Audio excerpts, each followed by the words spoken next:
So yesterday, the July Player of the Month program was released. It was obviously going to be Cody Bellinger as a Lightning, but we got a bunch of other cards as well. We got in total 23 cards in this new program, and a lot of the times it's pretty difficult to decide who do you want to put on your team and who do you not want to put on your team. So today, we're going to be putting every card in the July Player of the Month program, and we're going to be ranking them on a tier list. Starting with the C tier, we have Jarren Duran, Aaron Civale, J.P. Crawford, Logan Gilbert, Steven Matz, and Walker Buehler. The first player in the C tier is Jarren Duran from the Red Sox. Now look, he had a great month. He hit 384. He had a WRC plus of 194. But this card really isn't good compared to everybody else in the program. Doesn't mean he's not a good card. It's just when you're doing a tier list, you have to rank players based on the other players in the tier list. And Duran doesn't have the power, vision, discipline, even contact versus lefties that other guys do. Yeah, he has amazing speed and pretty good defense, but there are a lot of better cards. Literally, like almost, I don't want to say almost every card, but most outfielders in this program are better than this Jarren Duran card. Here's a pitcher who I correctly predicted in the Player of the Month program, Aaron Civale. Now, again, it's another card who's not horrible, but compared to everybody else, I mean, his only strong suit is that he will have small PCIs because he has 112 hits per nine and 117 pitching clutch. And he has good control and pretty solid break, but he doesn't throw hard at all. The hardest he throws is 92 on the sinker, and he is 75 Ks per nine, so everyone is going to be fouling off everything. Now, the next two cards are Mariners cards, and Mariners fans, this isn't a knock on your team, but both of these cards are pretty trash compared to everybody else. J.P. Crawford, I mean, all he can really do is contact versus righties and goal defense. And I mean, like 93, 90, 77, that's not good enough for any season, honestly, to be an actual like starting card. Even with the captain boost, it's not really that good. And then Logan Gilbert is also in the C tier. This is by far the worst card in the entire program. I mean, Mariners fans, I'm sorry. Like, he's doing really well, but 84, 74 per nines, that alone is going to put you in the worst tier every single time. When I saw Steven Matz got a Player of the Month program, I thought to myself, he totally deserved it, but they literally gave him a Tops Now card in the same month, which is really weird. I know it wasn't an actual Tops Now from this year. It was a Classics from like years ago when he was on the Mets. But it was just really weird seeing a 94 Steven Matz and a 95 Steven Matz in the same month. But anyway, looking at this card, not really anything special. Stamina isn't that good. Hits per nine and clutch are like okay. Pitch mix is okay. Control is good on two pitches. Break is good on two pitches. Doesn't really throw that hard. Nothing special about this card. That's why he's in C tier. The last card in the C tier is the captain, and it is Walker Buehler. I wish that they did the captains that I did, which were Chipper Jones and Rob Nen, who both would have been S tier if they were my attributes. But regardless, Walker Buehler, I mean, never really good in this game. Four-seam knuckle curve cutter, two-seam slider, not a good pitch mix. Yeah, he throws pretty hard. He does not have outlier. He has break outlier. But 111 hits per nine is pretty good, but the 91 pitching clutch basically ruins that. Control, good. Break, maxed out except for the two-seam. But this card just really isn't that good. Doesn't have a good pitch mix, and, it kind of hurts him, and the Ks per nine is awful. For the B tier, we have Tyler Glasnow, Whit Merrifield, Eduardo Julian, Taylor Ward, William Contreras, Giovanni Gallegos, Javier Assad, and Yuli Gurriel. Starting off the B tier, we have Tyler Glasnow from Tampa Bay. Now, I got so many comments. Where's Tyler Glasnow? Why didn't you predict Tyler Glasnow? I didn't think he would get one, but he did. So, good for you Rays fans, but Tyler Glasnow is never good in this game. Four-seam slider, knuckle curve, circle change. He has the Joe Randa pitch mix, and the speed differentials aren't good. Slider change. Yeah, he throws kind of hard on the four-seam. Control is good. Break is pretty good. But this card isn't that special.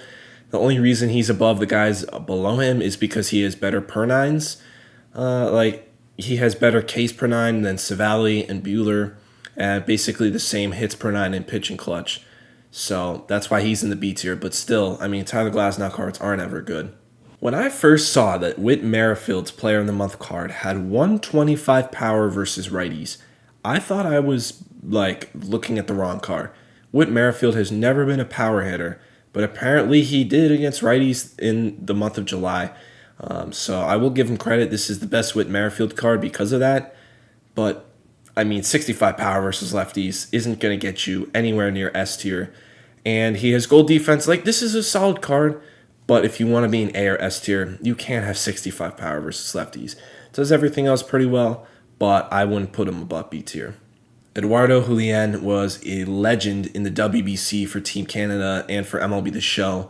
And he's doing pretty well for the Twins. He got called up earlier in the year. He had a WRC plus of 225 this month and a WAR of 1.3. That's very good. That's really good. He's really good against righties, 110, 118, 102, 89 versus lefties. Obviously, you would like the 89 power to be a little higher, but at least it's not 65 like Whit Merrifield. 101 clutch.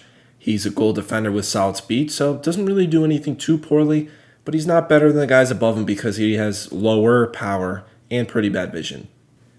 Taylor Ward is another guy who I predicted to be a Player of the Month card, and he got it. 125 for contact left, power left, and clutch, which is something that you see in a ton of these cards, having maxed out stats in clutch versus one side, and then being bad against the other. If he was just better against righties, he would be A tier. The vision is also pretty low. He's a good defender and good speed, but only being able to hit one side, even though the clutch helps him out, I got to put him in B tier. William Contreras was a guy who I was considering in the Player of the Month predictions, but I didn't think he would get one just because he already got a 97 in Season 2, but I was wrong. He got the 96. He had a great month. He's having a great year for Milwaukee. Another guy who has maxed out stats against one side and then is, I don't want to say pretty bad against the other side because he actually has pretty good contact versus righties, but the 83 power, the 77 vision, and the 75 discipline alone pretty much puts him in B tier. Giovanni Gallegos, I feel like, has been an up and down reliever for St. Louis. Cardinals fans, comment if I'm incorrect. I feel like he's been elite at times and then trash at other times. But he was elite in the month of July. Four-seam slider circle change isn't the best pitch mix. 113, 125 pitching clutch helps him out. The control is really good and the break is good. Could be a little better on the circle change. Doesn't really throw that hard. The Ks per 9 being a little low and the velocity being low is the reason why he's in B tier, but not a bad reliever. Javier Assad was teammates with Giovanni Gallegos in the WBC for Team Mexico, and they were both in the same choice pack in this program. Assad, 125 for hits per 9 and pitching clutch it's S tier caliber because it's maxed out. The control, that's one reason he's not that high, and if you look at the velocity is another.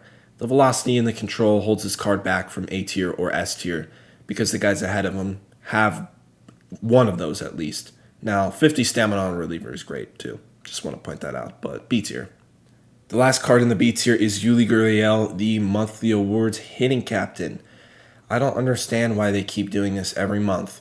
They give us a captain who is really good in everything except one aspect of his hitting. They did that with Yuli Gurriel for the contact versus lefties. The power is good, the control, the contact rate is good. That discipline, being 34, is so bad.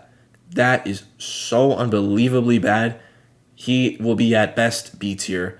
He has a really good swing and the clutch helps him with the contact left, but that discipline is so bad and the defense is pretty bad too. So he's going to be in the B tier. In the A tier, we have Bobby Witt Jr., Randall Grichuk, Joel Payamps, Chas McCormick, Isaac Paredes, Joe Jimenez, and Tristan Casas. Starting at the A tier, we have the man Bobby Witt Jr., who is about to make me a ton of stubs tomorrow on the roster update, unless they mess it up like they did with Luis Robert. But regardless, Bobby Witt Jr. got a Player of the Month card. I thought that him, Machado, and Bellinger would only get 99s. But I was correct about Machado, but I was incorrect about Bobby Witt Jr. But looking at this card, a very good card. 102, 108, 102, 100. Overall, an A hitter. Not an S hitter, an A hitter. Yes, 125 clutch, but they're all in the hundreds, and the vision and discipline are both pretty bad. Solid defense. He kind of got screwed on the defense. He's been one of the best defenders in the league, 99th percentile, outs above average. That should all be in the 90s. I don't know why. And of course, really good speed on Bobby Witt Jr., but A tier for me. Randall Grichuk, I don't know why they made Aaron Civale's card with Cleveland, but they made Grichuk's card with the Angels when he spent most of the month in Colorado. But regardless, this card is very good. I mean, 125 versus both stats for lefties, 83 contact versus righties. Pretty much the only reason why he's not in S tier. I mean, if he had 106 contact versus lefties as well as clutch, I would consider putting him in S tier, but he also, the discipline is pretty bad, but very good hitting card. Wouldn't really use him against righties, but I think he's an A tier hitter. Joel Payamps is somebody who I didn't even know was doing so well for Milwaukee. I put him in my predictions video, and he got one, 98 overall. Slider, sinker, four-seam, circle change, so good pitch mix. 125 hits per nine, 105 pitching clutch. The clutch kind of hurts him because he has maxed out hits per nine. Control, good. Break is also good. Has a better pitch mix than guys below him. And he throws harder, and he has better per nines. A tier, only reason he's not in S tier is because of the pitching clutch, honestly. And the Ks per nine is a little low. Chas McCormick, another guy who I predicted to be in this program, another guy who is getting held back because he is maxed out against lefties but isn't as good against righties. Vision is very low. Discipline, not bad. And, I mean, diamond defense across the board. I don't want to say diamond defense from the arm, but the arm isn't that bad. And he has pretty solid speed. So, I mean, A tier. If he just had better vision and better stats versus righties, this would be S tier. Isaac Paredes from Tampa Bay. He had a great month. Now, I know a lot of casuals are going to say, man, he had a 246 batting average. Why did he get a Player of the Month card?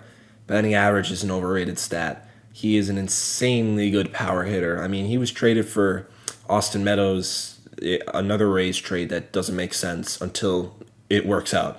But anyway, he has really good power, 125, 118. But yes, the contact is a little low. Same with the vision and the discipline. The clutch helps him for the contact for both sides. If that clutch was in the 80s, he would be in I was about to say S tier by accident. He would have been a B tier card. But the clutch helps him out for the contact. But the contact needs to be higher, and so does the discipline for him to be S tier. Joe Jimenez from Atlanta, who was on the Tigers previously, goes to the Braves and pitches even better than he did in Detroit. Four-seam slider, circle change. If you're looking at this card, you're probably thinking it's pretty identical to Giovanni Gallegos, and that's a fair argument.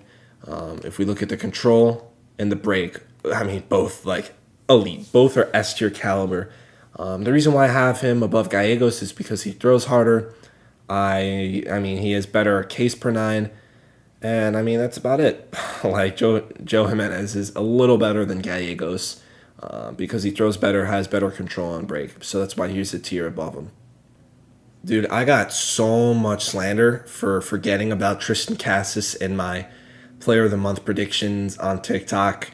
It's really annoying because people always get so frustrated. It's like, dude, it's a YouTuber making a mock-up for predictions. Like, if you're going to be so upset that I forgot your favorite player, then you need to focus on other things. But anyway, he deserved it. I just completely forgot about him. Literally the same exact explanation as Chas McCormick, except the opposite. Destroys righties, isn't good against lefties, and the vision needs to be better before I put him in S tier. And lastly, in the S tier, we have Cody Bellinger and Pete Fairbanks. The first card in the S tier is Pete Fairbanks. Now, looking at this card, he is unbelievable. 125, 121 per nines. That's S tier. 99 velo and break does not have outlier. I thought he had outlier. Still S tier card. The pitch mix, four-seam slider, splitter. That's good enough for a reliever. Control. Look, I know, 65 control on the splitter, but you're going to be throwing that in the dirt anyway. And he has insane break. This card is better than Gallegos. This card is better than Jimenez. This card is S tier. And then, of course, the Lightning, Cody Bellinger, is obviously going to be in the S tier. I mean, this is probably the best Lightning card we've got in MLB The Show 23.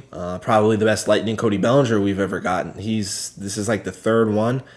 But, I mean, max out contact and clutch.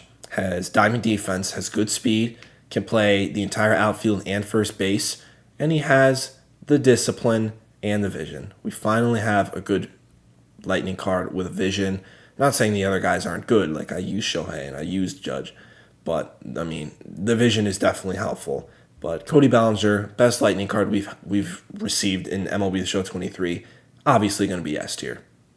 So yeah, that's going to be it for this video. If you guys are new here, follow me on all my social medias, Instagram, Twitter, TikTok, but most importantly, make sure you subscribe out here on YouTube. So yeah, see you guys in the next one.